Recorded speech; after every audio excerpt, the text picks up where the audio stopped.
गुंड शरद मोहोळ हत्या प्रकरणाचा बदला घेण्याचा कट उधळला गेलाय। ओंकार मोरेला पुणे गुन्हे शाखेकडून अटक करण्यात आली आहे। पोलिसांकडून या प्रकरणाचा अधिक तपास सुरू आहे।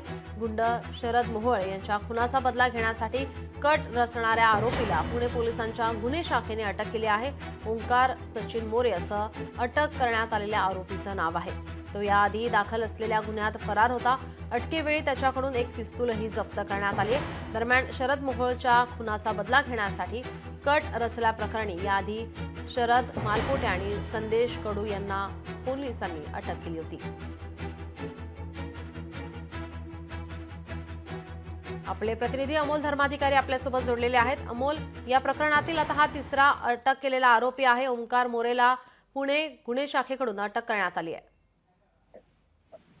5 जानेवारी 2024 ला शरद मोहोळ याची त्याच्याच घराजवळ गोळ्या झाडून हत्या करण्यात आलेली होती आणि या हत्येतील काही आरोपींना पोलिसांनी आता अटकही केलेली आहे। मात्र या हत्येचा बदला घेण्यासाठी शरद मोहोळ याच्या गँगमधील ओंकार मोरे याला आता पोलिसांनी अटक केलेली आहे। त्याच्याकडून एक पिस्तूल सुद्धा जप्त करण्यात आलेला आहे। याआधी सुद्धा 2 जणांना पोलिसांनी याच प्रकरणामध्ये अटक केलेली होती आणि या निमित्तानं पुण्यात पुन्हा एकदा टोळयुद्ध भडकतं का हे खरं तर पाहणं महत्वाचं होतं आणि त्याआधीच पोलिसांनी ही मोठी कारवाई केलेली आहे। आतापर्यंत शरद मोहोळ याचा बदला घेण्यासाठी अनेक वेळा प्रयत्न झाले। याआधी पोलिसांनी 2 जणांना अटक केलेली होती आणि तिसरा आरोपी म्हणजे ओंकार मोरे हा पोलिसांना पाहिजे होता आणि तो अखेर पोलिसांच्या जाळ्यात अडकलेला आहे आणि आता पोलिसांनी त्याला अटकही केलेली आहे आणि त्याच्याजवळची जी पिस्तूल होती ती सुद्धा जप्त केलेली आहे आणि पुढचा तपास आहे तो सुद्धा केला जातोय। मात्र शरद मोहोळ याच्या गँगमधील आणखी कोण कोण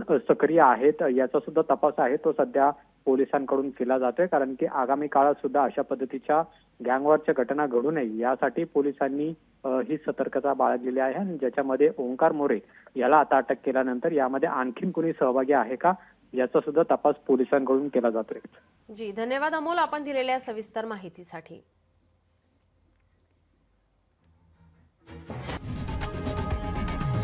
लोकशाही मराठी ऐका, पहा, जागरूक रहा।